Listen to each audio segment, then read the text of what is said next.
Namaste and greetings. I, Anshul Karnani, researcher at IMPRI, Impact and Policy Research Institute, Prabha एवं नीति अनुसंधान संस्थान, नई Delhi, extend my warmest welcome to you all to IMPRI, Web Policy Talk. We are gathered today for a panel discussion on the environment and the Union Budget 2023-24. This discussion is organized by the Center for Environment, Climate Change and Sustainable Development as a part of IMPRI Web Policy Talk series, The State of the Environment Planet Talks. This discussion is a part of IMPRI's third annual series of thematic deliberations and analysis of Union Budget for fiscal year 2023-24 being organized from February 2nd to 7th, 2023. I welcome all of you to this enlightening deliberation and thank you for tuning into this discussion. Our chair for today's discussion is Mr. Ashish Kothari, founder member Kalpavriksh Pune. We welcome you, sir. And the moderator for today's session is Dr. Simi Mehta, CEO and editorial director at IMPRI. We welcome you, ma'am. And the panelists for today's session are Mr. Soumya Dutta, co-convener at South Asian People's Action on Climate Crisis. We welcome you, sir. Dr. Madhu Verma, Senior Economic Advisor at IORA Ecological Solutions, New Delhi. We welcome you, ma'am. Dr. Debadityo Sinha, Lead Climate and Ecosystems, Vidhi Center for Legal Policy, New Delhi. We welcome you, sir. Professor Shamla Mani, Senior Advisor at Waste and Waste Management, CEH, Public Health Foundation of India. We welcome you, ma'am.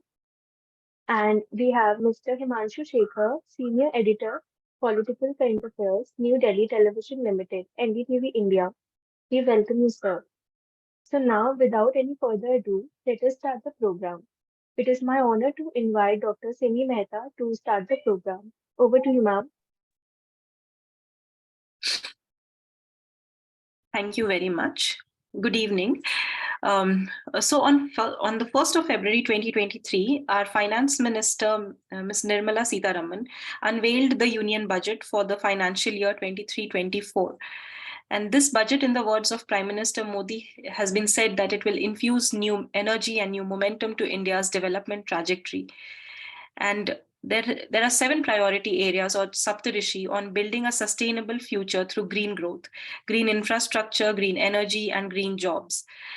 And the solid foundations of a developed India in this Amrit Kal would be ascertained. So what are the nuances of the details of the impact of environment, impact of the budget on India's environment situation is going to be decoded today. And it is my warmest delight to welcome all of you. I welcome all of you and good evening. I hand it over to Mr. Ashish Kothari to take the session forward. Thank you, sir. Thank you, Simi, and thank you, Anshul, Jun, and everybody at IMPRI for this opportunity. We had a similar session almost exactly 1 year back. I think it was quite stimulating. I'm sure this one will also be very, very interesting, exciting. Some of the same participants, some new ones. So I'm also myself looking forward to it and learning a lot from our 5 very distinguished panelists. I think we will start first with Anchal. Are you giving or somebody is giving us a quick overview of the budget for a few minutes, sir. and then we will proceed with each of the 5 panelists talking for about 5 minutes each. We will then open it up for Q&A in the audience and then come back to the panelists for some final round of concluding remarks that they might have. And then if I still have anything to add, I will do a concluding remark at the end. So IMPRI, please go ahead.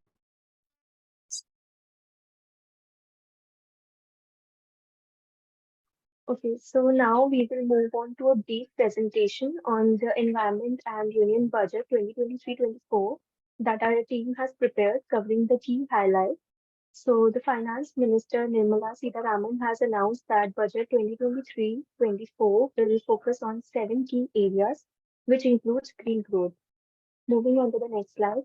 In general, green growth refers to the country's efforts to achieve economic development while also protecting the environment and preserving natural resources for future generations.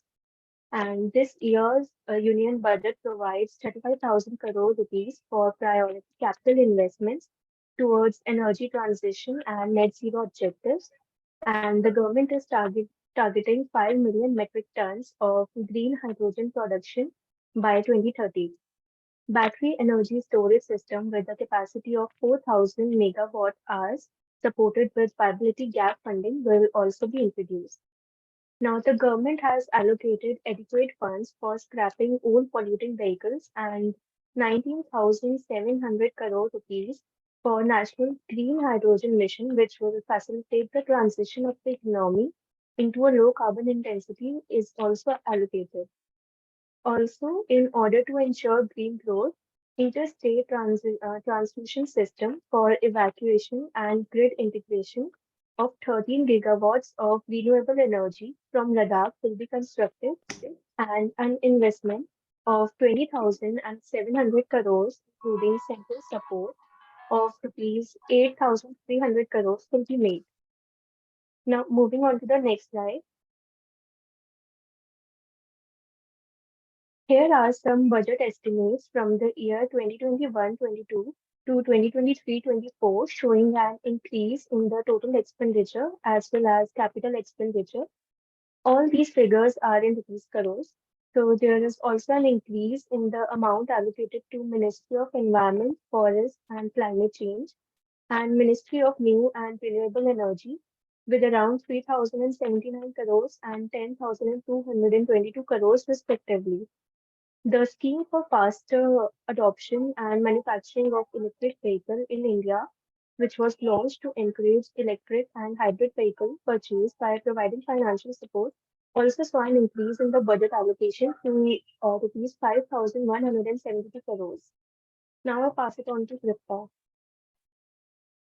Thank you so much, Achal. Good evening, everyone. I am Tripta Behra, researcher at IMPRI.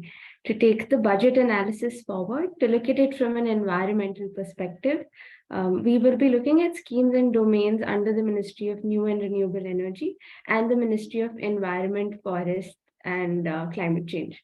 Now, as mentioned by the Finance Minister, the budget for the fiscal year 2023 adopts 7 priorities or the Saptarishi, and green growth is one such priority in this year's budget. So the allocations seen in the budget are also reflective of this approach. Now, as we can observe here, most schemes have seen a relative increase from the previous year's budget estimates. For example, if we take Pradhan Mantri Kisan Urja Suraksha Evam Uthan Mahabhiyan or KUSUM, a scheme which has been introduced for the installation of solar power and other renewable energy power plants, sees an increase in its budgetary allocation this year. Keeping this idea of green growth in mind, we also see new schemes being implemented this year, them being PM Pranam, Pradhan Mantri Program for Restoration, Awareness, Nourishment and Amelioration of Mother Earth, to incentivize states and union territories to promote alternate fertilizers and balanced use of chemical fertilizers. We also have Bharatiya Prakritik Kheti Bio-Input Resource Centers being introduced this year to further facilitate the adoption of natural farming. 10,000 of such resource centers will be established, and in order to develop a national level distributed microfertilizer and pesticide manufacturing network. Along with this, we have an introduction of Mishti or Mangrove Initiative for shoreline habitats and tangible incomes, Mishti for mangrove plantation along the coastlines and on salt pan lands. Moreover, Amrit Dharohar has been introduced to encourage optimal use of wetlands and enhance biodiversity. In addition to all of this, indirect tax proposals have been introduced to encourage green energy and mobility. Also, as mentioned by Achal, a substantial budgetary allocation has been made to a policy of vehicle scrapping for replacing old polluting vehicles to clean the economy.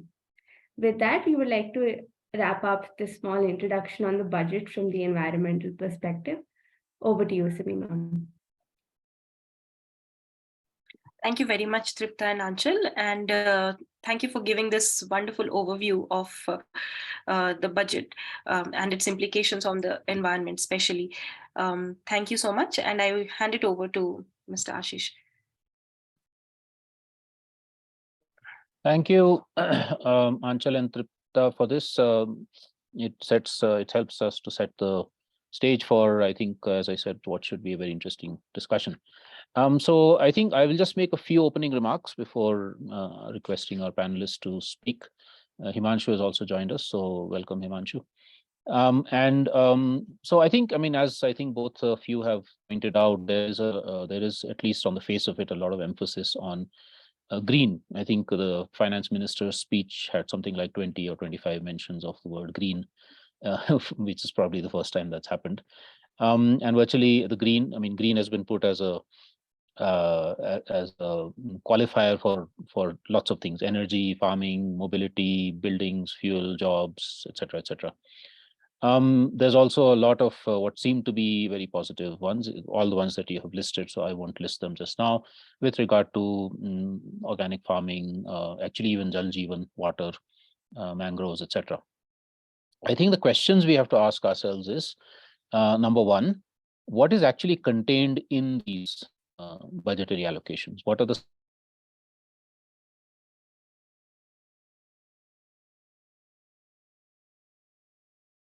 on the ground? Because it sounds very good is not necessarily what will finally appear on the ground, and this is something we would request the panelists also to enlighten us about.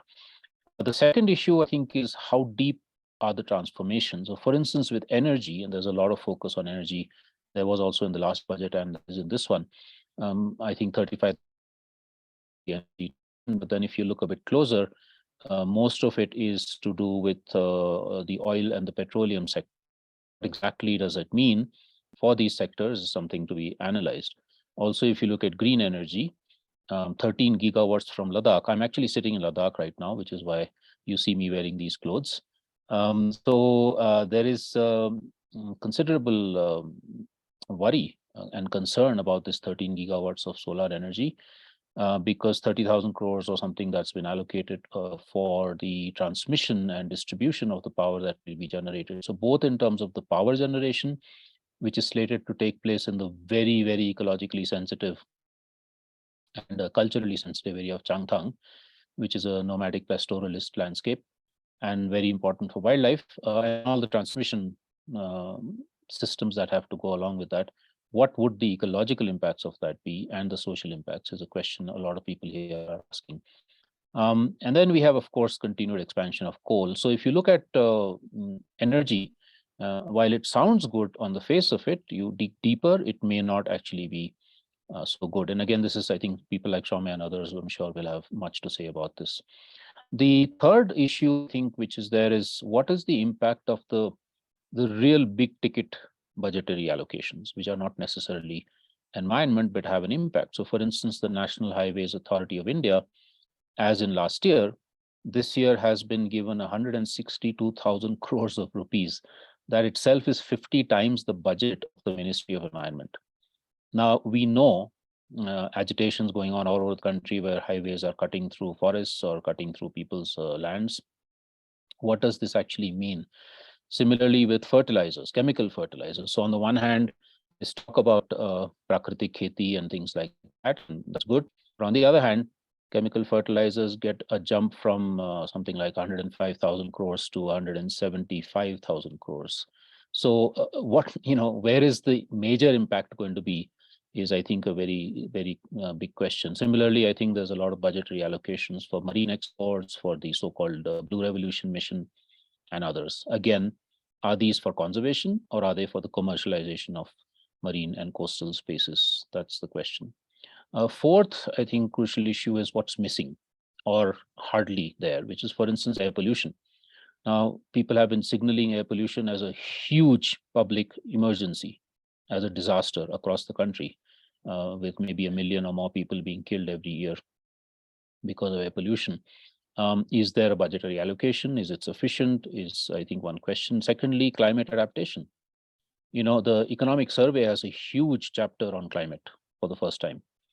But then if you look at the budget, I actually, in a cursory look, I could not find very much on things like climate adaptation, which is so crucial for tens of millions of people who are already facing the impacts of climate in our mountain areas. In Ladakh, this is a serious issue as glaciers are receding.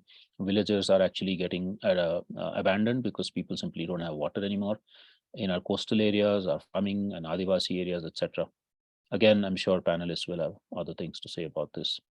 The fifth and final point I want to make is looking at predictions. So for instance, we might have all this thing on green growth, but on the other hand, virtually every environmental law in the country, including environmental impact assessment and clearance procedures, are being weakened and diluted in the name of ease of doing business.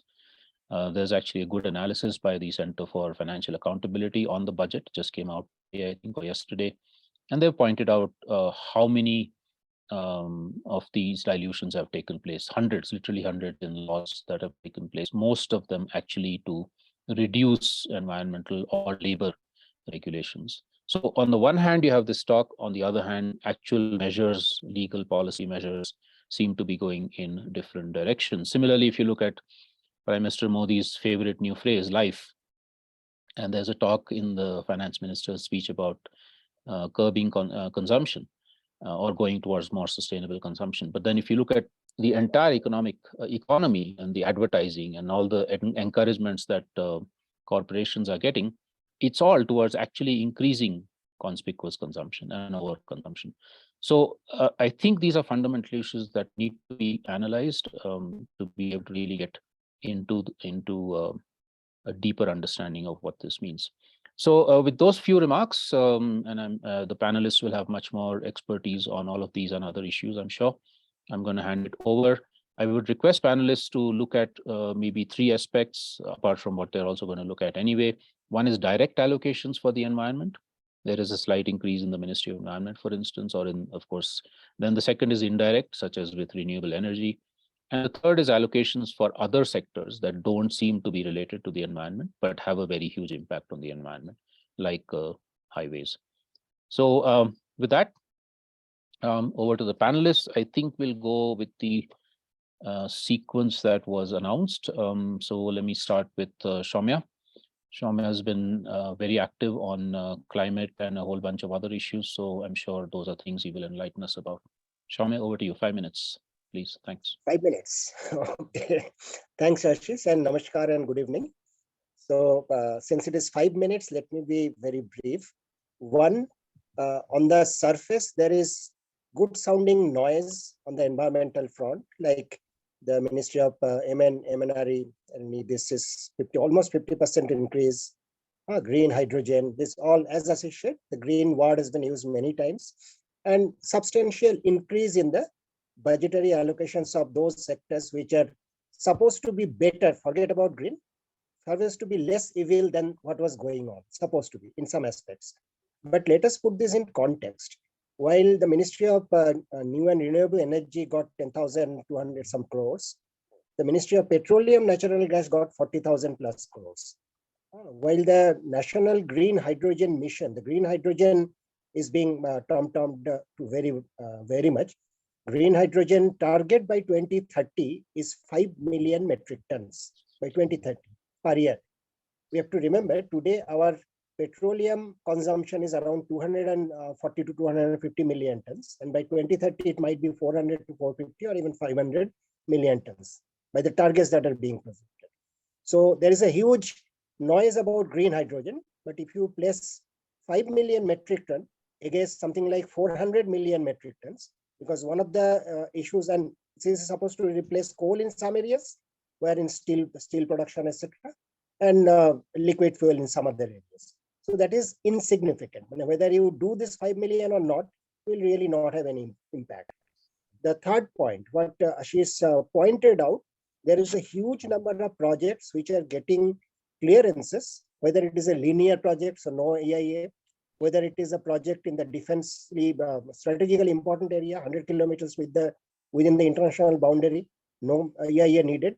And some rough estimates showed that something like even few of these projects, something like 2.3 million trees, full-grown trees will be cut. But other estimates are showing this is a far higher estimate.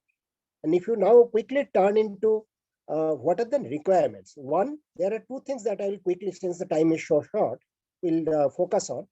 One is India's international climate commitment or pledges. There is no commitment actually, so pledges. India has committed to or pledged 2070 as net zero. Net zero itself is a big farce, but forget about that. Even if 2070 you have to do, on November 2nd, Finance Minister announced her opening up auction of 141 new coal mines. There was a recent news that Ministry has said that 2023, the indigenous coal production, that is domestic production, will exceed 900 million tons.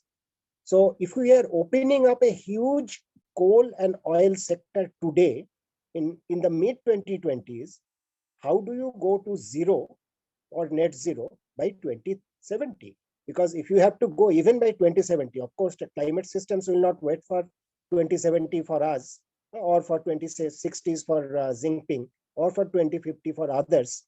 But we have to start reducing right now if we have to go to even effective zero by 2070. Instead, we are actually increasing at a very fast rate.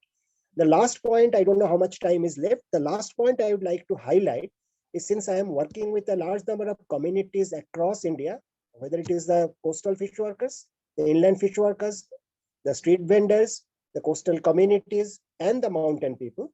And I just came back from Sundarbans 4 days ago after working with them. Every year, the impacts are increasing, not only on coastal people, not only on the central and dryland people, but nobody has talked about what happens with nearly 4 crore street vendors when an year sees 4 or 5 heat waves, extreme heat waves. How many thousands of them are dying? How many lakhs of them are falling sick and losing income? How many, this year means the last year, 2022, you might remember that wheat production crashed by 20%. February, the prediction was bumper harvest. April, the production crashed by nearly 20% by government's own estimate. The reason? 3 heat waves. So 2023 is very likely to be worse because the El Nino is coming back after the unusual triple dip La Nina, which is going to end by May or so. That's the projection.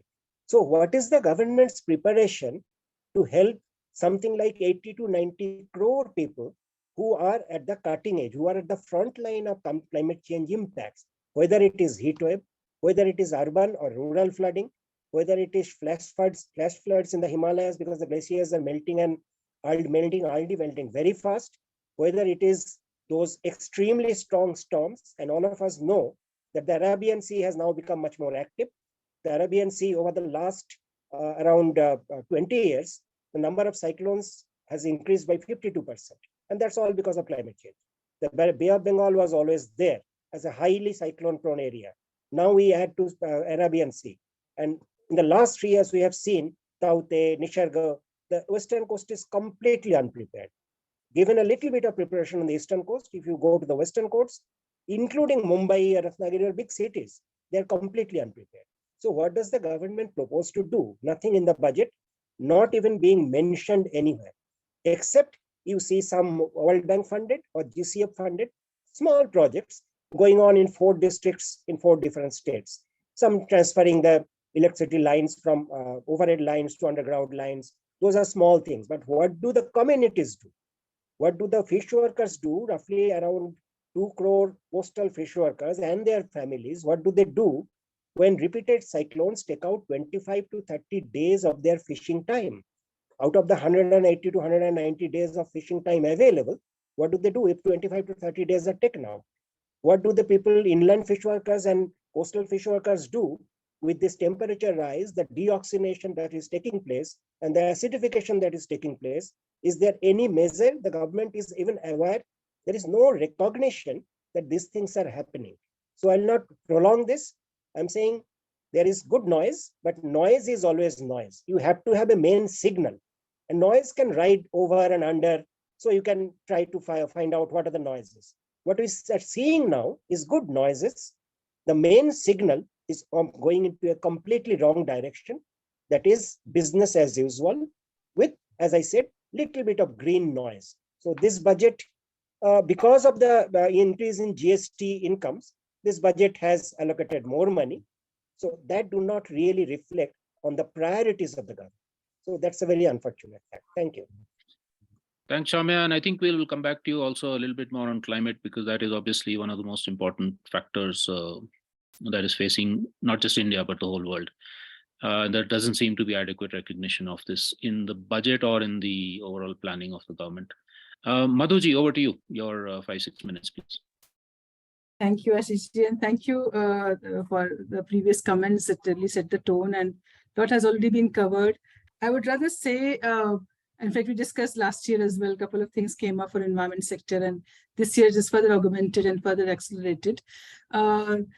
It's very important as well to, when the budget comes up, I think the way we write we are all variety of people sitting here, academicians and all academic professionals. So when we write an international or national paper, we always have some keywords for any publication, and then accordingly weave our entire story.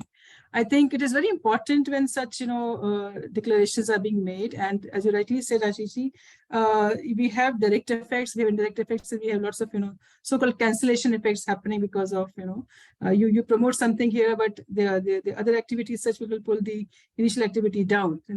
We talked about conservation of natural resources at the same time. Highways are being created, and maybe it will have a negative impact on the resources. So I think we should weave the budget to incorporate all these elements togetherness and try to see that they don't have cancelling effects on each other.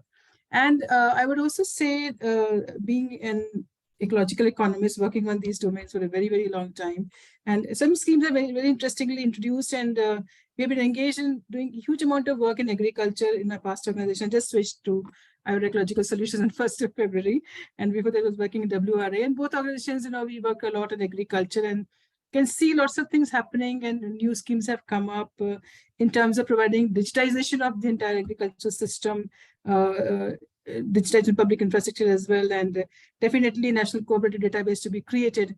Then whole value chain needs to be looked into. Maybe sometimes it so happens that we just confine to increasing the production, conserving the ecosystem, but not look at the entire value chain of it. I think that's what needs to be taken into consideration, because they have got huge implication on so-called decarbonization of the ecosystem. We are greatly into decarbonizing agriculture. So every stage needs to be looked into. I think that focus has been now is I could see happening in this particular proposal. But at the same time, this year being this decade being the UN Decade of Ecosystem Restoration, I think there is a lot of initiatives to restore, talking about wetlands, mangroves, forest, and we talk about agriculture, and all our ecological systems, definitely. And it is the International Year of Millet, so we are promoting, and lots of things have come up in terms of declaring Center of Excellence of Millets at Institute of Millet Research in Hyderabad. And the Honorable Finance Minister talked about Sri Anna, which has been a traditional, staple food.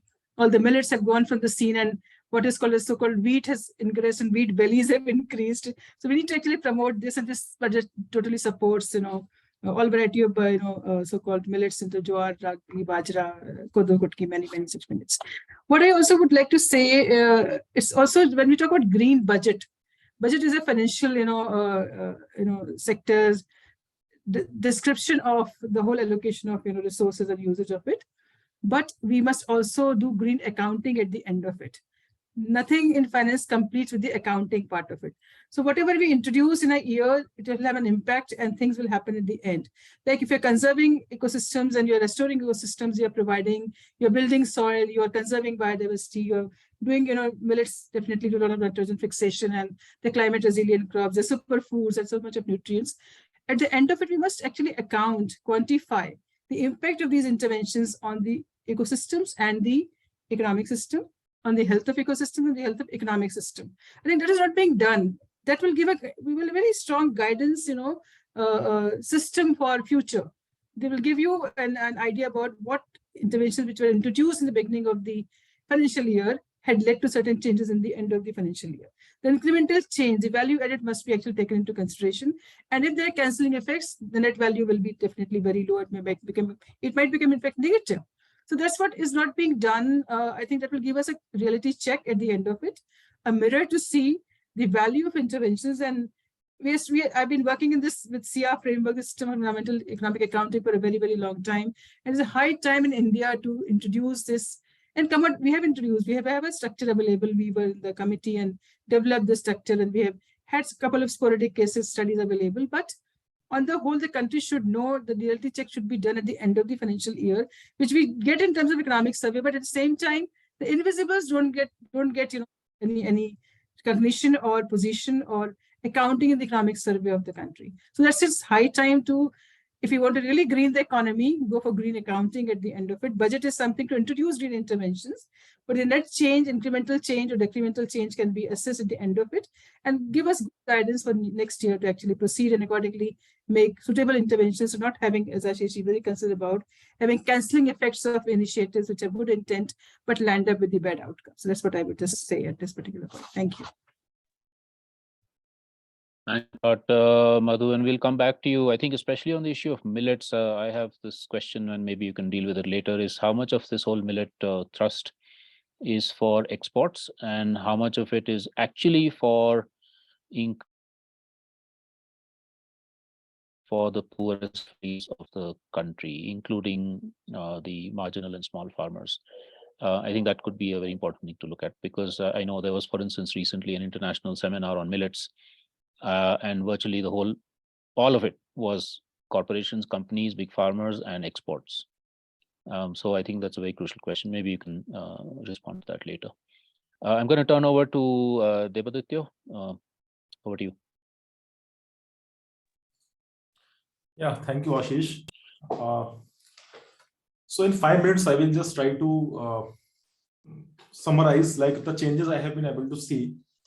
So obviously there are certain, I will say silver linings. For example, we have seen several times the minister mentioning about green growth. First time I heard that she talking about wetlands. I think this there was one scheme she announced, Amrit Dharohar, to protect 265 wetlands. The Mishti scheme, they announced about this mission for this plantation along coastal region. But this also raises some questions, because with the budget, you have to also see the how these schemes will be implemented. Okay, and also this budget gives you a fair amount of information how the previous budget were utilized, because see, in every budget you will see there is a revised budget column as well. So amount which was originally approved and what is the revised budget of the particular ministry, particular scheme. So I would like to start from that, because I think that the amount of money which any particular ministry is able to utilize also helps the government decide which sector needs more fund and not. So obviously in this budget we have seen several reshufflement between the schemes. For example, Project Tiger, Project Elephant is merged. There were components on environmental awareness, on climate change action plan, National Adaptation Fund, National Mission on Himalayan Studies. They have been transferred to a broad category called Secretariat. Okay, I will come to that to more into it. And similarly, SACON, Sully Mellon Center for Ornithology, is transferred under WIA now. And similarly, we have seen many several heads been transferred to different areas. Now, here are certain concerns which I could I haven't gone to detail, but there are certain things which I just want to put in front of the panel. One is that in several of the schemes, we have seen that ministry was able to utilize, they were heavily underutilized. For example, this national Environment Protection Management System Development Fund, this scheme was last year budget allocated 142 crores, and they were able to utilize only 93 crores out of it. Similarly, for various schemes, I just name those schemes. I don't have to give the numbers. Project Tiger, for instance, it was allocated 300 crores. It was only able to utilize 188 crores. And under different heads, even this development of wildlife habitats, 42.5 crores were allocated. They were able to use 25 crores. So now, and also you must be knowing this project Cheetah introduction. So the amount was made from Kamba and Project Tiger. So people have also raised questions that how amount which is meant for afforestation and Project Tiger can be used for Cheetah. So now merging this kind of projects in one grid also gives them more like discretion to spend the amount as they want, and several heads are under secretariat now. I don't know, but like how you will be able to track where the money is going.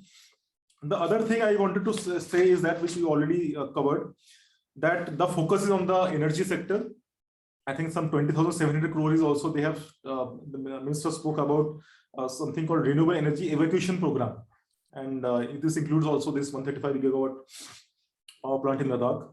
And interestingly, she also mentioned during the budget, I was seeing the budget, she said that 800 crores out of it will be from center and rest will be made from public private partnership. So that means we are going to see more private investment in those sectors. Yeah, green hydrogen fuel like this 90,000 crores is already there.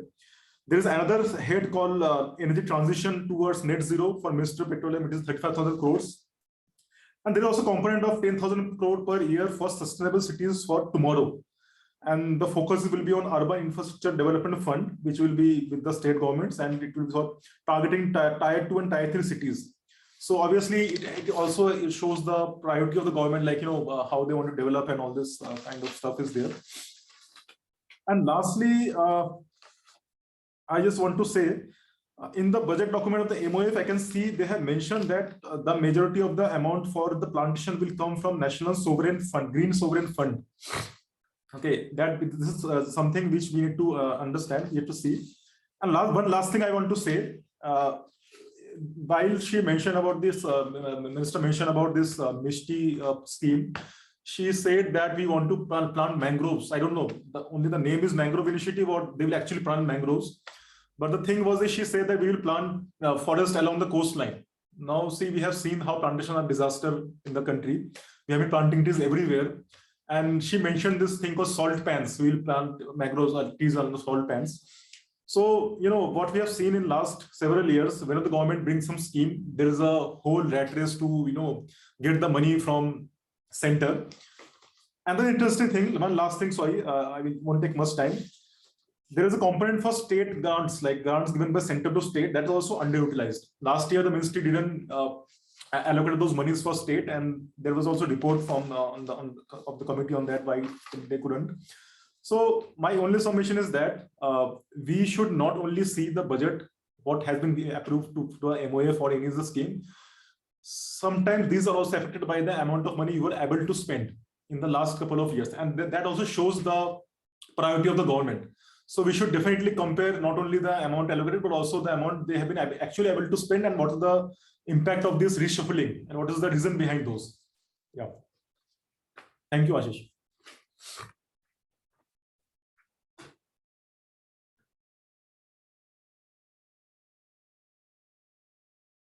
You are muted, Ashish. You are muted.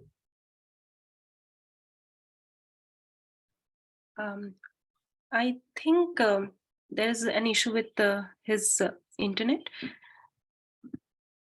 I think it's stuck. So we can go to next panelist, Simi. Yes, please go ahead. We can go on to Professor Shyamla Mani. Thank you, Simi. Thank you, IMPRI. Yeah, I would like to, since I have been focusing largely on waste management, there are a few things which has made me happy, or made the sector where I'm following happy, and some things which we are very concerned with. One of the first things is that I would say that definitely we are happy that bio-CNG is being considered, because I'm also looking at the infrastructure in cities, and this is the the kind of recommendations that we had made, that segregation of waste at source, and especially the wet waste, and that going for the making of the biomethanation plants, and through that the bio-CNG. And this is for two reasons. The reason is, hi Ashish, I started speaking because I think you were kind of like, yeah, frozen in your screen. Yeah, so I was saying that, in the waste management sector, we are very happy that, a certain amount of funds, especially the GST paid biogas, that will definitely encourage the waste management and especially the bio-CNG, where the wet waste will be segregated. And fortunately, the Indore experiment, where the 550-ton bio-CNG plant has shown that a city can be made to segregate all its wet waste. And also, from the mandis, they consolidated the 2 earlier plants and they have made it under the Govardhan project. And she announced that they were going to make about 100 Govardhan projects, and it has been allocated. And in this, I would also like to bring your attention that actually, compared to Brazil, we have been rather slow. Brazil, with 49.7% of non-fossil fuels, has almost 34% where they are using, bioenergy, bioresources. It could be waste, it could be even agricultural waste and those kind of things. And whereas India, with hardly 26.7% of non-fossil fuel, hardly 10 to 15%. So this, we feel that will give an impetus, and it's also infrastructure for our urban areas, which is really required. And under Swachh Bharat mission, we really struggled very hard to create this kind of demand for utilization of the wet waste, which was one of the biggest reasons for the methane. And as you know, now COP27 also had a focus on the methane emissions from the landfills. So if this can create a certain amount of impetus, it can also provide both energy and also especially street lights. Many of our cities are struggling with their non-payment of bills for energy utilized for street lights. And this has been found that many of the cities have been able to not only use it for transportation purposes, but also this is a very big guzzler, in the revenue expenditure of a city. So this is one area that it has created a little bit of impetus in the urban area. The second point is the thing that she mentioned about the smaller cities and the sanitation, where she said that, we are going to make it machine,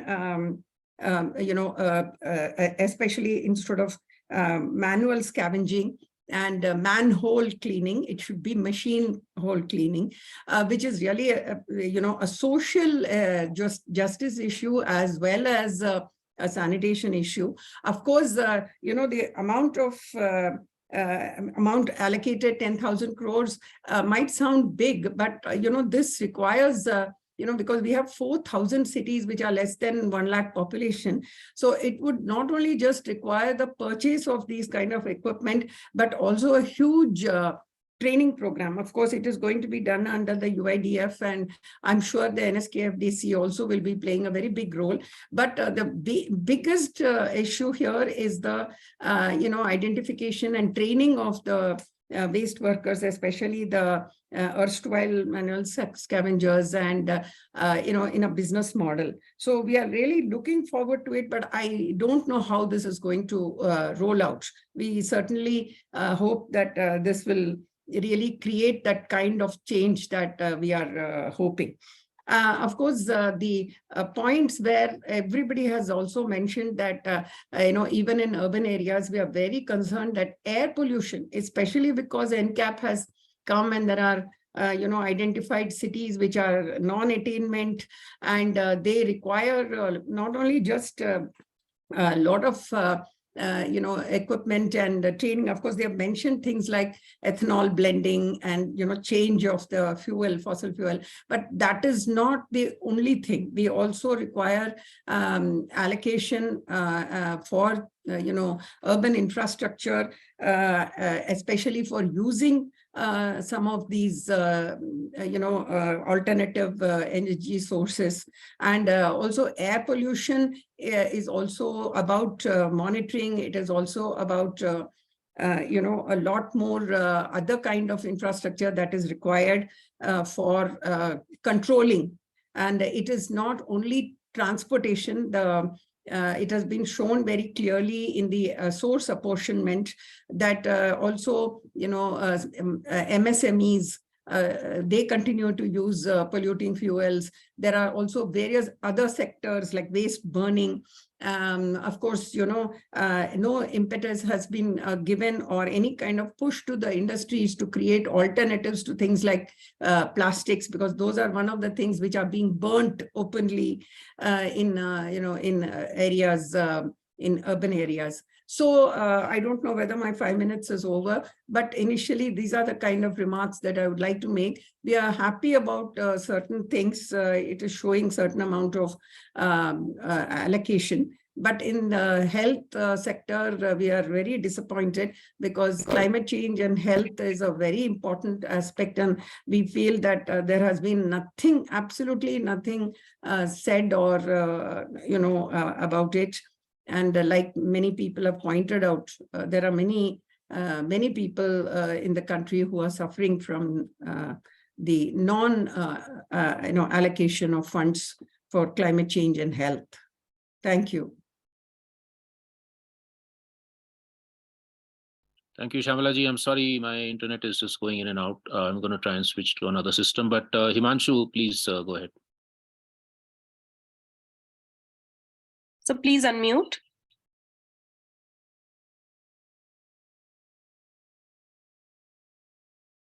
Yes, sir.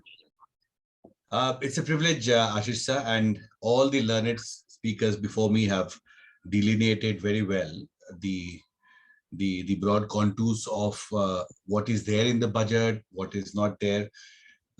I wanted to share some ideas about some of the ground reports I did during the COVID period and how, because I was also reporting for NDTV, the budget provisions that have been made, the reactions of the stakeholders. There was a clear context in which this budget was presented. I wish to take all of you back to 2020. And in 2020, when the budget was presented, just 1.5 months later, there was a lockdown announced. And then we saw that in April, the GST collections fell to 28,000 crore, a huge 82,000 crore decline vis-a-vis April 2019. And what also happened in April 2020 was that all the new announcements, including those to address challenge of climate change that FM had made in a budget speech in February 2020, were put on hold. The implementation was stopped because the revenue resources that the state needed to attain those goals, to implement those policies, that was simply not there.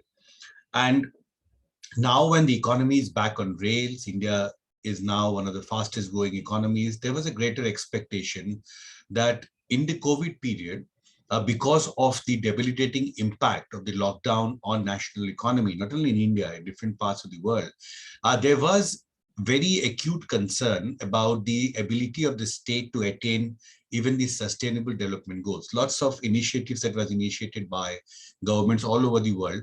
The ability of the state to actually garner the resources required to continue addressing the challenges and the implementation of different national and state policies, that was very badly affected. Second, of course, we saw during the COVID period, India was hit by a series of cyclones. And we do know that because of climate change, the intensity, frequency, and the scale of disaster incident is rising. And as a correspondent who also does research on disaster management, I'm actually surprised that in the budget speech, the word climate change, the word disaster doesn't even appear. But there is a new focus, and I think that this is the first time I've heard any finance minister speak so much about green growth, that she has actually listed green growth as one of the 7 priorities of her government, as she called Saptrishi, guiding principles of this budget. And so green growth, broadly, there are 9 parameters that she has outlined. There's one more ground report I wanted to briefly share, is about the electric vehicle manufacturing. Now, I did a ground report that in 2020, the number of electric vehicles sold in India was 1,39,000.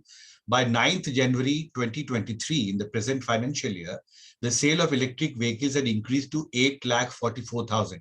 That is 507% jump in the sale of electric vehicles. That is, of course, very good news as far as reducing our import dependence on crude oil.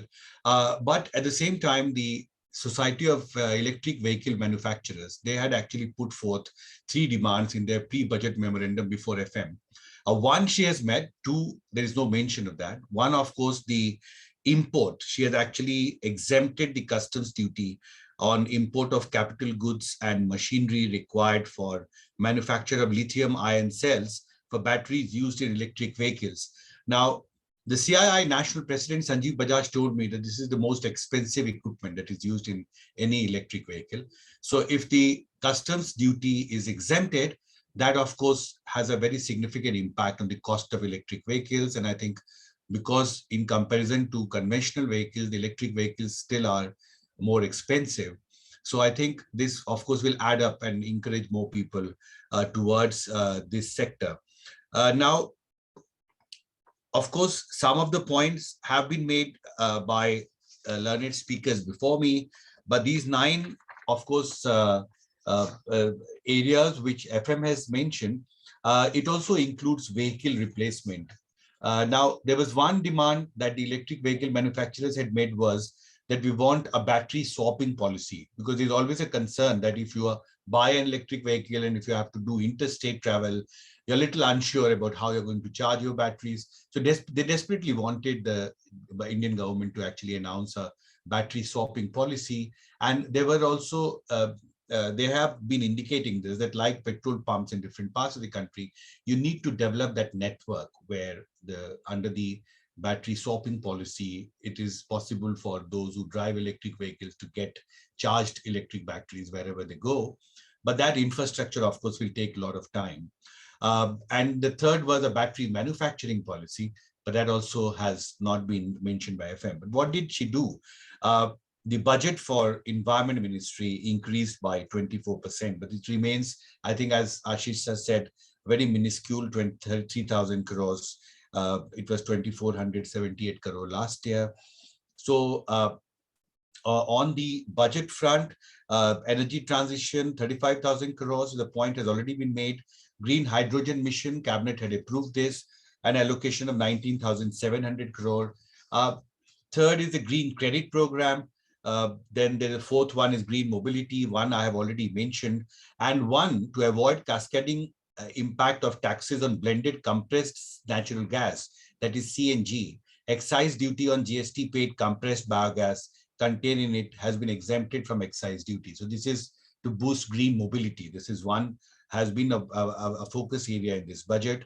Now, changes in central excise, another tax concession in order to promote green fuel. Central excise duty exemption has been provided to blended CNG from so much of the amount as is equal to the GST paid on biogas, CNG, compressed biogas contained in the blended CNG.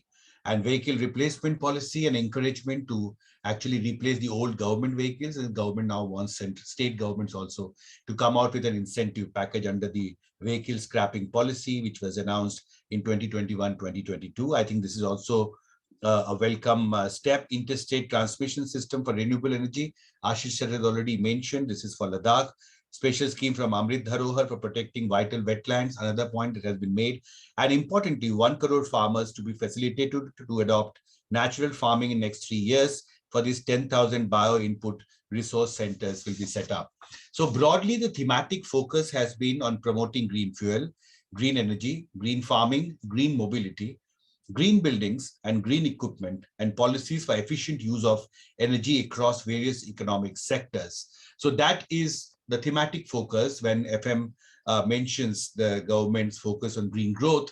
But of course, there's so much more that I personally expected as a researcher who researches on disaster management, that there are still so much more that needs to be done in terms of, in fact, protecting the poor who become victims of disaster every year.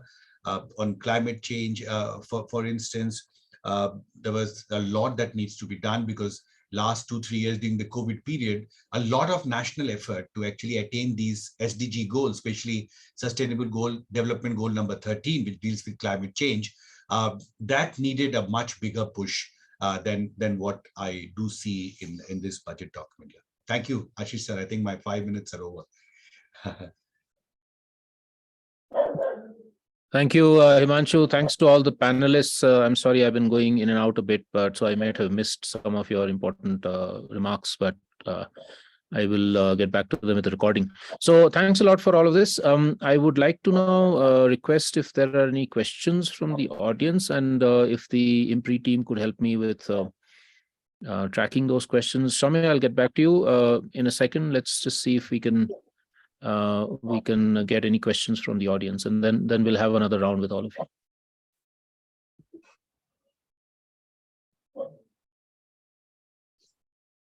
you. Anchal, Tripta, Simi, any questions from the audience so far?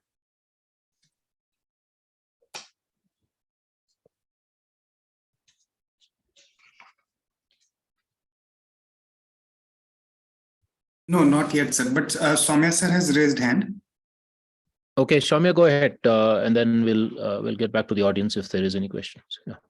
Briefly, I would request everyone to actually look into that, what actually the proposals do mean. Like a lot of noise has been made, and even Himanshuji also talked about the EV program. Today, if we go by government data, roughly 70% of our electricity comes from coal in India, 70%. And if you go by government projections, at least 50%, which is going to be much higher, because the target announced of nearly 500 gigawatt of renewable is not going to happen by 2030. The rate is nowhere near that, the rate of achievement per year. But even if by magic, the government achieves that, that means the government plans, even by 2030, at least 50% of your electricity will come from coal. The coal to electricity efficiency is roughly 23-24%, sorry, 33-34%. That means per kilowatt hour of electricity, you have already emitted nearly 900 grams to 800 to 900 grams of carbon dioxide. So just by plugging your EV into the electric point doesn't reduce your carbon footprint.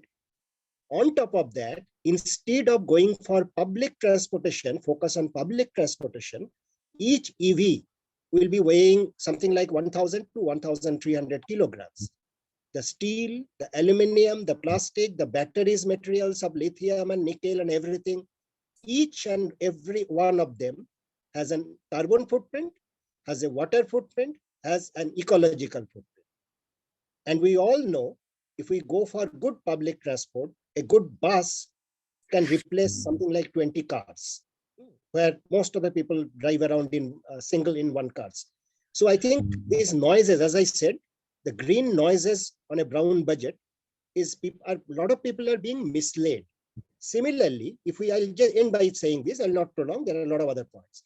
But if we look at it, most of the focus that has been shown in the budget is electricity and a little bit of industrial energy supply. But that's insignificant. As I said, from 450 million tons of oil and 1.2 billion tons of coal, if you replace by 5 million tons of hydrogen, that's as good as non-existent. So that's good to see, but it's non-existent in terms of total impact. But one has to understand, in India, the electricity we consume constitutes roughly 18% of our total primary energy. What are you doing to reduce the impact, the climate impact, the water impact of other energy sources that Indian society is consuming? You are talking a lot about electricity, solar power plants. The solar thermal is a non-starter as of now. There is a little bit of support this budget. That's welcome, but we need much more. So I think we need to delve a little deeper. We need to see what's behind the scene and not just be led by what is being announced. Thank you. Thanks, Soumya. I think those are very important points. Also, I think Surya has in the Q&A pointed out that 30% of EV by 2030 requires large resources of rare earth minerals. Is there any plan to secure these earth resources? Himanshuji, maybe we can come back to you in a bit on if you want to respond to these issues. There's another question also by Surya about 10,000 crores for sustainable cities. How can cities access these funds? So maybe Shyamala, would you like to take that on, because you also focused on cities? Yeah. Actually, it says here that the Urban Infrastructure Development Fund, UIDF, is the one which is going to do it. And the UIDF will be managed by the National Housing Bank. This is what has been given in the budget. I guess the only way to leverage these resources is through the grants from the 15th Finance Commission, is what 15th Finance Panel is what they have said in the budget. So 15th Finance, the way they have sort of designed it is that the cities have to show certain capacities, and they have to show that they have this kind of particular infrastructure, and also what are their policies and all that.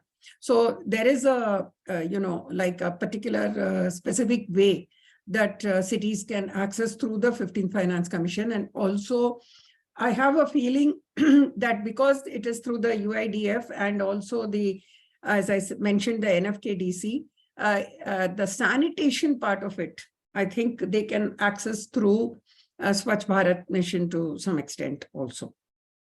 I don't know whether I've answered the question, but.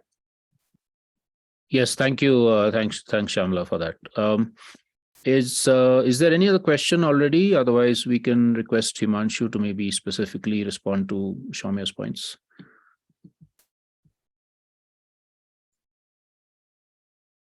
Okay, Mani Prakash has asked Debadityo a question to you. So Himanshu will come back to you about the mangrove plantation budget allocation and its disastrous implementation by state government. Could you please elaborate on this point?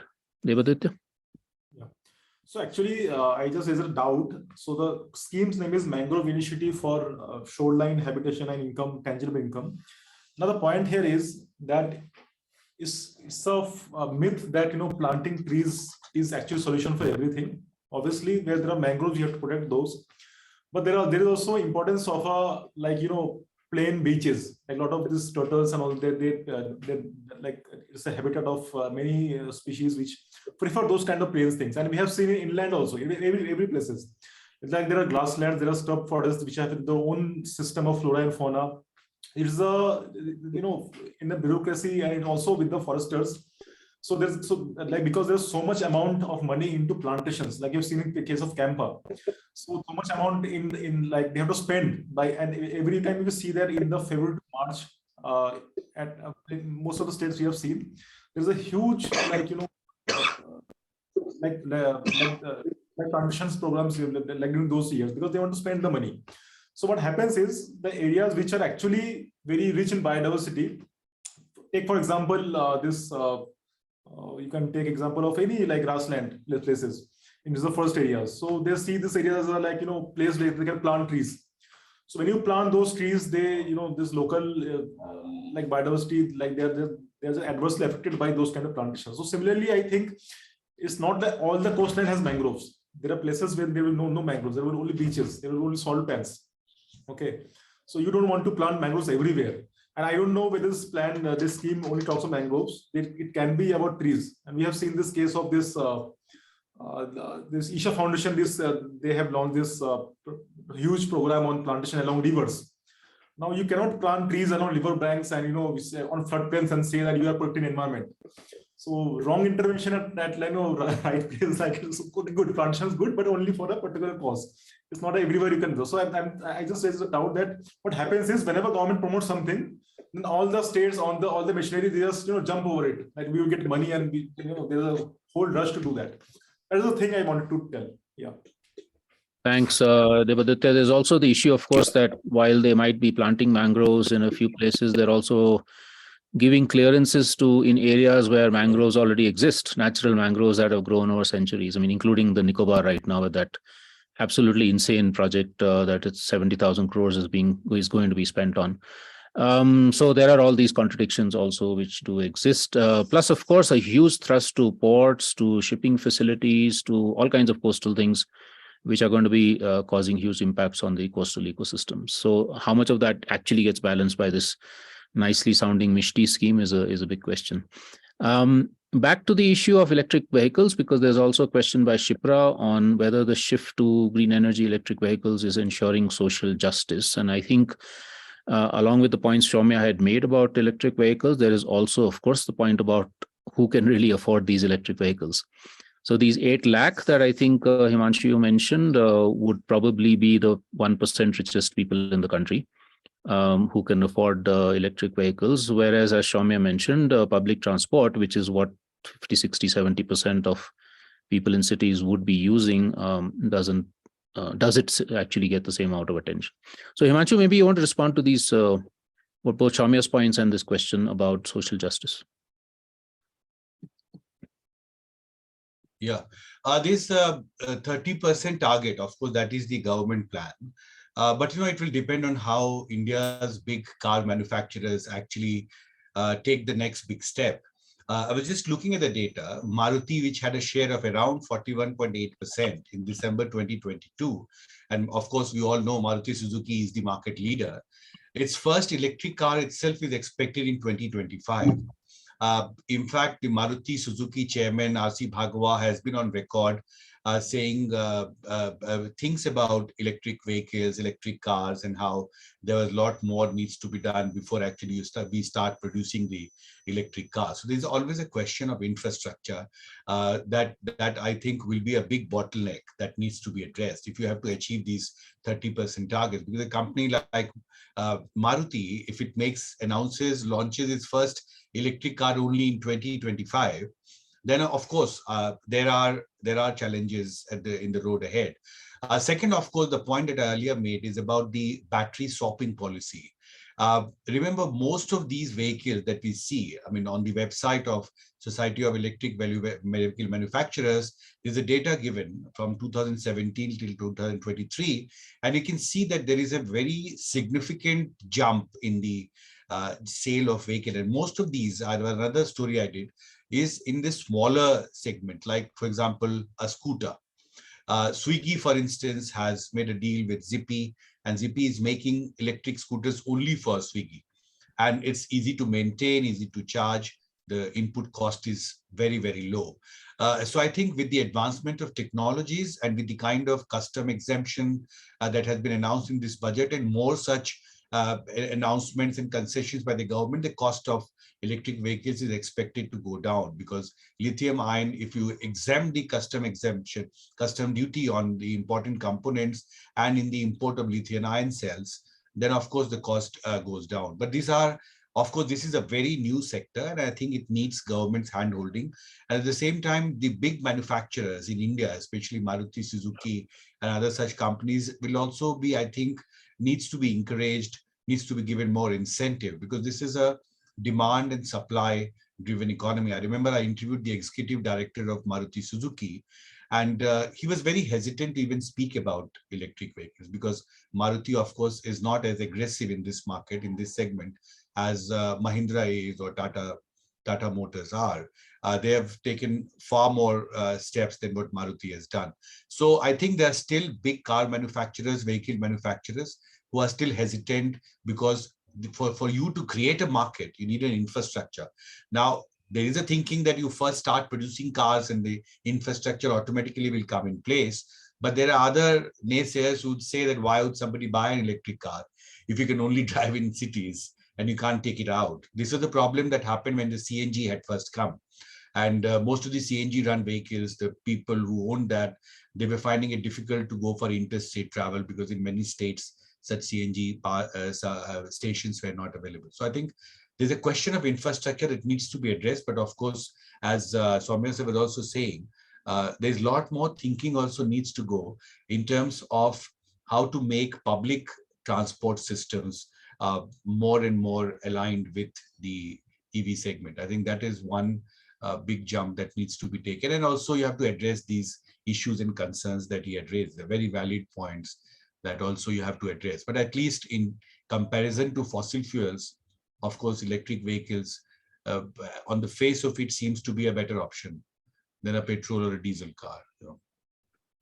Thanks, Himanshu. I think Shipra and others have also made this point about, for instance, where does lithium come from and what are the ecological and human rights implications of that? This is actually a question that's being asked globally, because as Europe and the US also shift in a big way to electric cars, the question of where is the mining and what are the impacts is a very, very big question. And I think we also need to ask that, because the bigger the economy in India becomes, the more its global impact is going to be, including in things like electric vehicles and so-called renewable energy. So these are important questions to be addressed. Let me switch to two other points that have been made. One is by I think Naitri, about large allocation for oil palm plantations. And there is in fact a lot of ecological and social concern about oil palm plantations. With all the evidence from Southeast Asia that we have, the fact that India is going in a big way into this is a matter of great concern. Does anybody want to take that on? And then we'll come to the issue of green credit that Shivani has raised, which is also a question that I have. But on oil palm, any quick comments? May I quickly comment? See, this is very well documented, particularly in Malaysia and Indonesia. The devastation that oil palm has done, oil palm plantations, is not only monocultural, the amount of water needed, the amount of chemicals that goes into, the amount of deforestation, the amount of loss of biodiversity areas. So all these are very well documented. So I think today the Indian government coming out as if this has never been done, they're doing a great thing. Everyone understands that India faces a huge shortage of edible oils, but there are a whole set of edible oils apart from mustard and tin and others, which are available in India. Many of the oils that are going out of use because there is no buyer. The government support do not exist. So instead of massive scale oil palm plantation, and in India, see, if you compare Malaysia or Indonesia, the population density and forest area available per 1,000 square kilometers is far, far, far higher in both Malaysia and Indonesia. And here I would also like to go back just a short while, because this oil palm plantation, there is such a huge lot of literature of devastating impacts. But these kind of plantations, I think one of the panelists also mentioned that Brazil is so ahead of us. I'd just like to mention a fact about the similar kind of monoculture plantation for bioenergy. When in 2003, the US announced the blending policy, ethanol blending policy, the land conflict, there is one study that I remember, there are a number of studies. The land conflict and the amount of the number of land conflicts and the amount of land under conflict, both in Brazil, went up dramatically. And today, a large part of Amazon deforestation, one part is for beef, one part is for sugarcane for ethanol. So I think none of these are as simple as do this and this will be done. And let's not forget, Brazil is more than 2.5 times our size, roughly 1/7 our population. So more than 16, 17, 18 times, our population density is that much. So, or 10 times, more than 10, 12 times. So for India, going for large scale monoculture plantation for this kind of oil will be disastrous, both for ethanol blending and for palm oil. Thanks, Soumya. I think Nagaland is one of the biggest targets apparently, and that's going to be a lot of ecological concern indeed. Let me switch to this question about green credit. That's another announcement in the budget. I don't know if there are any details, because what was announced was that it will be inserted into the EPA, the Environmental Protection Act. But exactly what does that mean? I'm not sure. Does anybody on the panel have any clearer idea of what these green credit program would be? Not a very clear idea, but it basically, I think it is trying to say that climate conscious industries, if they bring in resources and they adopt sustainable practices, then they will be given this green credit. It's like it's not like carbon credit where you actually have to go to and do carbon trading, but this is, something within the country that is under EPA, Environment Protection Act itself, you get it. So I think it's some kind of an internal credit system rather than, the carbon credit system. Well, I have the... Just like to... Sorry, okay. Madhu had raised her hand, and then Himanshu will come to you. Madhu, go ahead. So just like to substantiate what Professor Shamla had said about the green credit program. Of course, it is basically there's a lot of talk about changing the behavioral aspects of all sorts of stakeholders in the system. That's what the budget also talked about greatly. And to incentivize good behavior, to incentivize, kind of circular economy system, to incentivize sustainable development, to incentivize kind of, system which is more environmentally benign, more responsive, more responsible actions are being taken by individuals and companies and firms. This green credit scheme is all about, because to promote that, because otherwise EPA definitely tries to capture these kinds of various direct and indirect impacts. At the same time, we always talk about the negative part of it, the negative impacts need to be captured, but people who do conservation, who actually promote environmental sustainability. In fact, our entire argument when I was working in the Institute of Forest Management, we work on behalf of ministry this time to make a case of environment, forest and climate change for the 15th Finance Commission. You may be knowing we worked for the 14th Finance Commission and greatly contributed towards changing the entire formula. We started work from the 13th Finance Commission from IFM to 14th and 15th. And we wanted to change the entire behavioral aspect of people. We have polluter-based principle, we have all kinds of regulations and taxes and all kinds of penalty mechanisms, but we don't talk much about incentivizing. We talk about greening the system. Unless you incentivize, it will not happen. Secondly, let me just add what Debadityo also talked about, and also Mr. Dutta talked about the system what we are following. In case of mangroves, I would also like to suggest, in fact, we have been talking a lot about in forestry ecosystem as well. I did the NPV report for the government, and then we said that the whole CAMPA thing, which is the money which goes for various activities, we lose ecosystem services when an ecosystem is diverted or used for some other purposes. It is ecosystem which gets degraded. You must recreate the ecosystem. Not plantation is not just answer. It is a whole ecosystem. 3-story plantations are required, not just so-called trees to be planted, grasses to be looked into, the microorganisms to be looked into. The whole soil needs to be built. That is ecosystem. Same thing actually should be happening in mangroves. It's not just sake of plantation. It is an ecosystem. We must look at the habitat of fisheries and nurseries of fisheries and a couple of other aspects to be looked into, and how they have a huge kind of potential for assimilation of waste of various kinds. And also look at the native species plantation. We just go blindly follow what happened in some other place and may not be suitable. It should be more localized, and more native species to be promoted for that particular sake. And that's what happens in case of oil palm case as well. It is not just plantation. You must look at the entire ecosystem, how to impact the entire ecosystem of the region. So when you're doing oil palm plantation, look at the other species plantation which build the soil, which check the kind of pollutants which will be coming out of oil palm plantation like that. So this is the holistic way of looking into it. We just look at one lens and then try to provide the answer. Yeah, multiple lenses to be used and holistic response would come for these interventions. Thank you. Thanks, Madhu. Absolutely. I'm not sure how that's going to happen when, for instance, 130 square kilometers of rainforest in Nicobar are deforested and compensatory afforestation is happening in Haryana. There's no question of any kind of ecological restoration there. But yes, so but the important, you have made a very important point that it should be a holistic restoration and not just single plantations. Himanshu, you wanted to add something quickly on the earlier point, or have Shamala and Madhu covered the point about the green credit? Actually, the green credit program, when the budget comes up for debate in Lok Sabha and Rajya Sabha, after the parliament meets after recess on 14th March, we'll know more about this when she shares more details in this. But I do have the transcript of what exactly she has said in Lok Sabha. For encouraging behavioral change, a green credit program will be notified under the Environment Protection Act. This will incentivize environmentally sustainable and responsive actions by companies, individuals, and local bodies, and help mobilize additional resources for such activities. Yeah. That's all she has said. But I think once the parliament meets again after recess on 14th March onwards, and it comes for debate, I think we'll know more about what she's planned.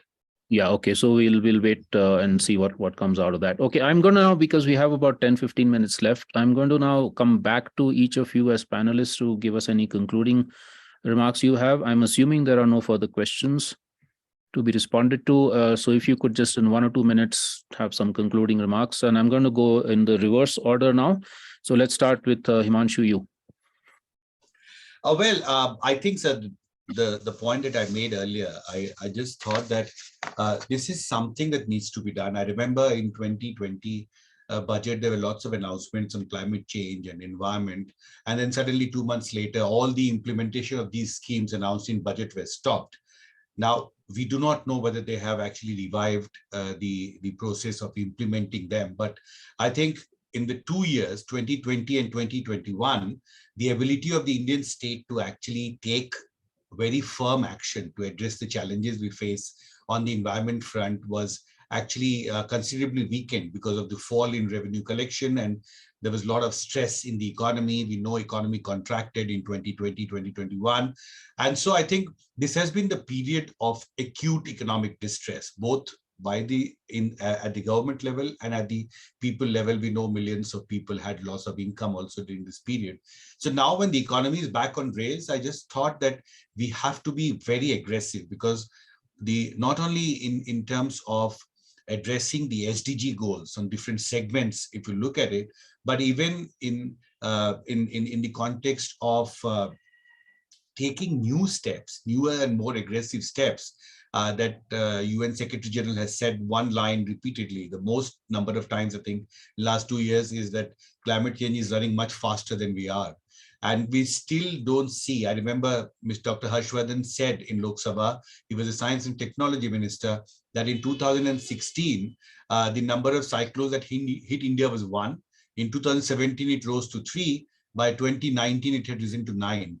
And I know that during the COVID period, I remember we have had to fight disaster on 2 fronts. There was a COVID war against COVID, and at the same time, we also had to fight natural disasters, climate-related disasters like cyclones, where an NDRF DG told me that my soldiers, my men have to fight 2 wars at the same time. And I was forced to issue orders that even in cyclone shelters, we can't keep more than 50% people than what they were actually meant for, because we have to maintain social distancing. So the challenges are growing on the disaster front, and I think we need to do far more than what we have done actually to address the challenges on both climate change front and disaster front. Thanks, Himanshu. That's a very, very important concluding point you've made. Over to Shamala. Yeah, thank you. Surya, one of the participants has said about cities being very crowded, and whether the master plans address this. Yes, that is exactly what I was saying, that, under climate change and also under air pollution, many cities, they aspire for this kind of a thing, that, you have more green area, or you have, green lungs and things like that. But actually what we are seeing is that the amount of land which is, really set aside for this kind of a thing in urban areas is actually reducing. Even today's newspaper has that even Delhi's forests and green covers are actually balding because of encroachment and various other things, and deregularization. At one point of time, you say that it is green, green belt, and then you suddenly find that within a month it becomes yellow belt or some other belt. So this is something that we have been really trying to bring the attention to, and especially if you're going to address things like microclimate and how it affects helps us in the in health aspects. Also, there are no especially for the non-communicable diseases, chronic diseases, you need these kind of open areas where you need for walking, even in fact access to even sidewalks and paths, and all that is a very big problem, and they are all actually connected to air pollution and climate change. So this is something that we are really concerned with, and especially we were hoping that there will be something on heat action plan. And also the amount of money that is really required for disaster management. You ask a state like Orissa, how much they have to spend, not just on constructing shelters, but, after that also. And like it was pointed out, the western coastal areas, they have not even considered all these kind of things. And, now they are looking at it completely in a new light. So definitely, it's a good thing that they're talking about organic farming. They're talking about impetus to, these kind of fertilizers, organic fertilizers. And we are hoping that, the composting activity that we are trying to promote in urban areas, that will create some amount of demand, and even the rural areas will benefit. But just saying that is not enough if you don't decrease the subsidies in chemical fertilizers, because that is that I think Ashish already mentioned right in the beginning. So definitely we are extremely concerned in these aspects, and we sincerely hope that through the green credit system or through other means, and somehow the industries realize this, and also, like I said, alternatives to plastics and packaging is becoming such a huge issue. So that also requires attention. Thank you, Shamla. Here in Ladakh, plastic waste is a massive issue, and they're planning a new airport with a capacity of 2 million people. That's 6 times the population of Ladakh. So you can imagine what's going to happen if we don't take care of these issues from right now. Debadityo, any concluding remarks? Yeah. So Ashish, I just want to just give some suggestions, like the way budgets are made in this country, and because environment is a very different subject than other, like finance or economics things. It has often very long-term impact. So somehow the system of budget is actually working. So it is not favoring the environmental conservation, because what happens is you have the budget and you have to act within those scheme of budget. So if it actually like it does not incentivize any like innovation. If someone wants to do something like very in their own area. So first of all, like there has to be more transparency in budget. It has to be more participatory, at least in terms of environment, because it affects everyone's life. It affects the country as a whole, and it doesn't only affect the human beings. It also affects the natural resource, the ecosystem, and the wildlife, everything else. So it has to be more participatory. And there has to be some accountability of the government. Like, if they're creating a budget which affects the environment, then there must be some reasons. So I think a couple of years ago in the same program by IMPRI, I said this thing about this ACIA. This full form is it's called Strategic Impact Environment Impact Assessment. So whenever you plan any project or any big things, then you do some strategic impact assessment, that whether this thing is required or not, and whether we can do it in some other way. So this is one thing I want to say. And also only thing is that we need to evolve this whole mechanism of at least in terms of environment, that to make it more transparent, accountable, and participatory, and also not only people but also the state, because every state has different needs to do that. Yeah. Thanks a lot. Crucial points about also local people's participation and the federal structure of India and how states need to be. And I think here a big question, which of course we can't deal with right now, is the shift from a 5-year planning process to now this annual kind of thing has possibly reduced pieces for participation, because people cannot be participating every year in these massive exercises. So then it becomes very centralized. Yes, Madhu, your concluding remarks, please. Yeah. So continuing with what you left my points with a question that about millets. Basically, you said how it is responding to the so-called nutritional security of the farmers who are actually growing millets. So this is being this time introduced, or rather highlighted and stressed upon. And for millets, not just they grow for others, they also have consumption for themselves. Like in the study that I have done for flagship study on doubling farmers' income in India, we try to look at various kind of interventions which are happening across the country. For example, we studied the entire model of organic farming in Sikkim state. It is the state is organic, not the individual farmer which gets an organic kind of a certificate. So lots of such, I would say there are very good intentions of introducing these things. We have been asking about them for quite some time. They've come into being, but at the same time, we must also look into what everybody pointed out, missing links of really being able to make these schemes impactful on ground, and have people's participation for whom you actually made the entire scheme. If you don't have their participation in the process, then nothing will happen. But what I would admire for a few things, that highlighted the role of circular economy. We talk so much about just transition, circular economies, and this has been our practice millions of years ago, and then we have been having for many years. If you look at our own system and look at the historical account of the country in various Vedas and various other Kautilya's, it just talks about variety of forests and how we are able to reuse, recycle what is called as waste. So waste is a resource. It's not just kind of a waste, it's a resource that can give you much larger return. So when we are actually doing a circular economy, we are going decarbonization, we talk about prakritik kheti, organic farming, millet production, organic cotton, all these are figuring in the entire budget. And we studied these models actually in our entire work of 3 years.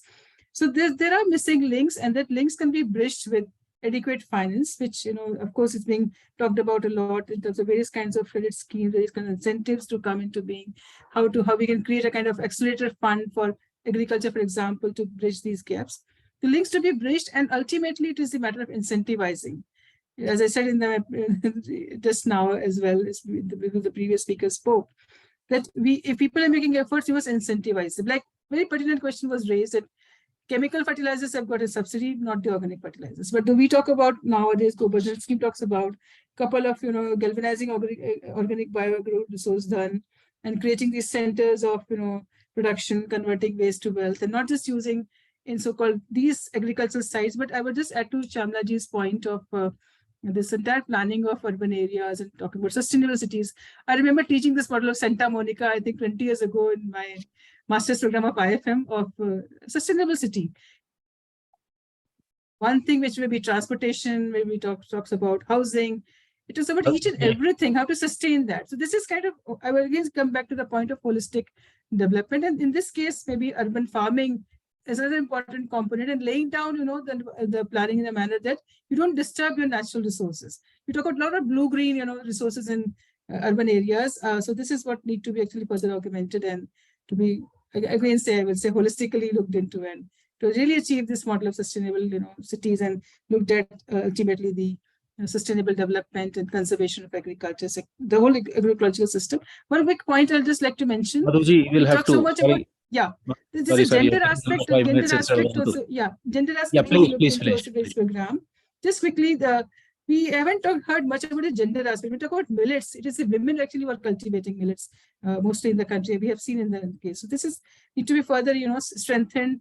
The gender-based, the women groups which are engaged in this. This is required a lot of strengthening in future, definitely. Thank you.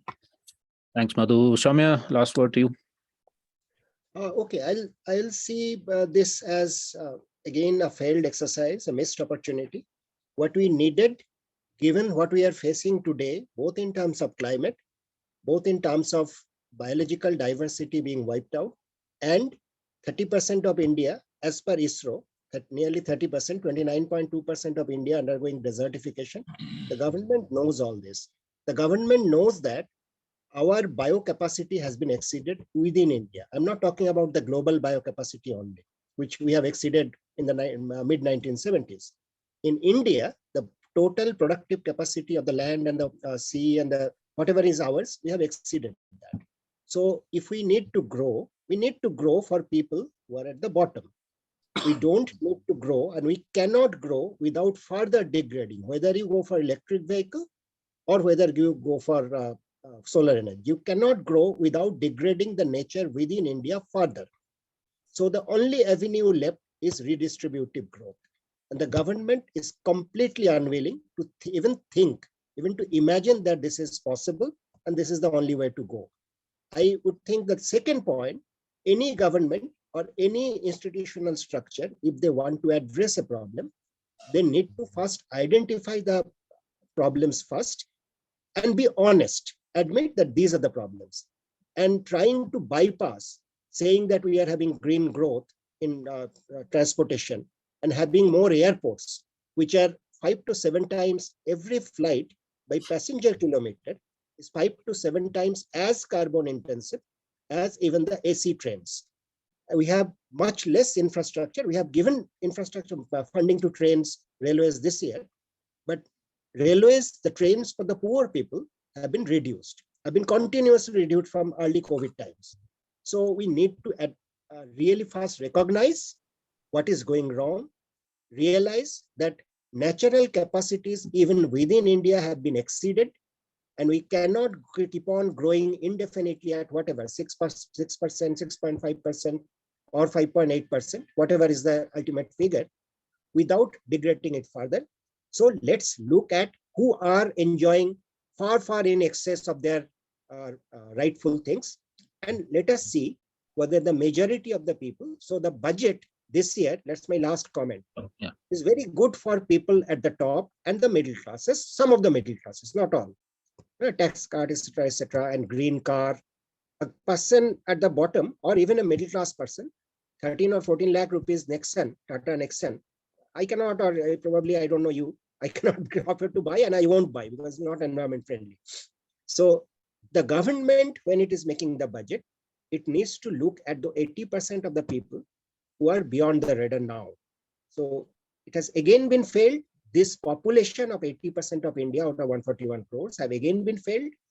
We are again looking at the top ones. And if you look at most of the proposals, these are for maximizing the profit of big capital, not for minimizing the risk from climate change, from food insecurity, from health of the majority.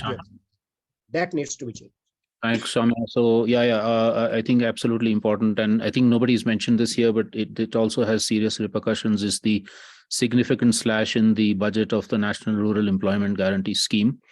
It seems this government basically wants to do away with the whole thing because it was supposedly a Congress scheme, but they can't throw it away. So they're actually been substantially reducing the budgets, and that also points to a point that Soumya is making about redistributive justice and what happens to the 80% who are at the bottom of the rung, economic rung.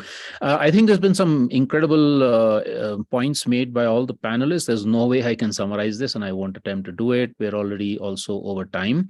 I just wanted to conclude with 2 or 3 quick points. One, I think many of the panelists have pointed to the fact that there are some positive elements in this budget. The fact that green has entered the budget may be seen as positive.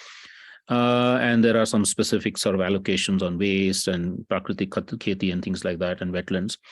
But if you look at the overall picture, there is no fundamental transformations that seem to be taking place in terms of greening the entire economy, which also requires looking at issues of social justice, redistributive justice, etc., and then asking questions of things like, if you're going to make so many highways all across the country, is that even ecologically sustainable?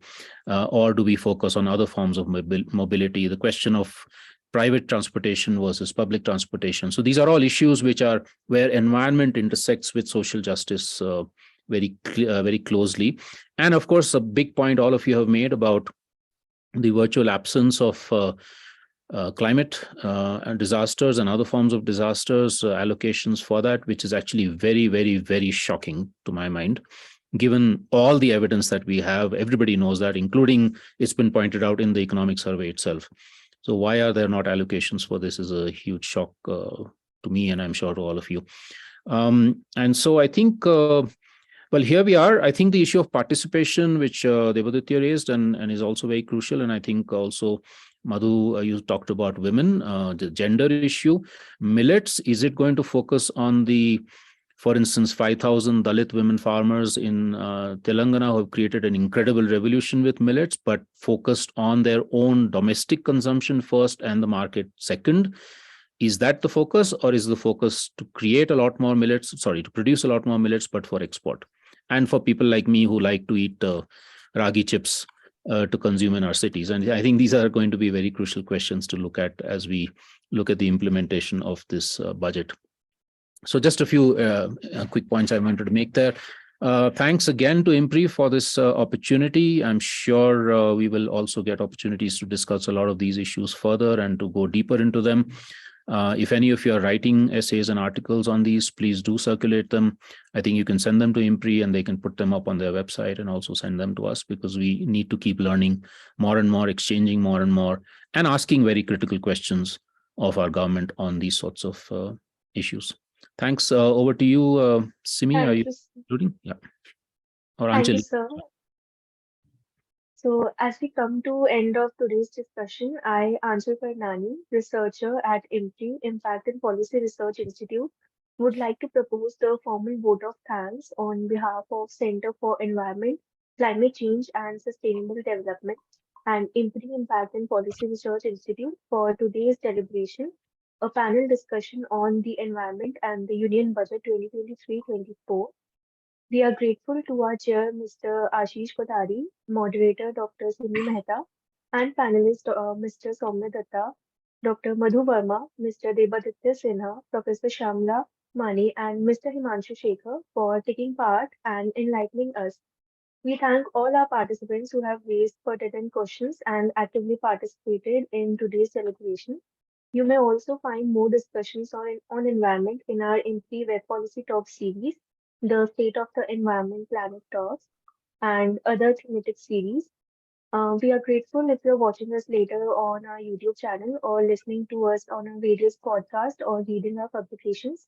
We hope you continue to join in future to our IMPRI Web Policy Talk.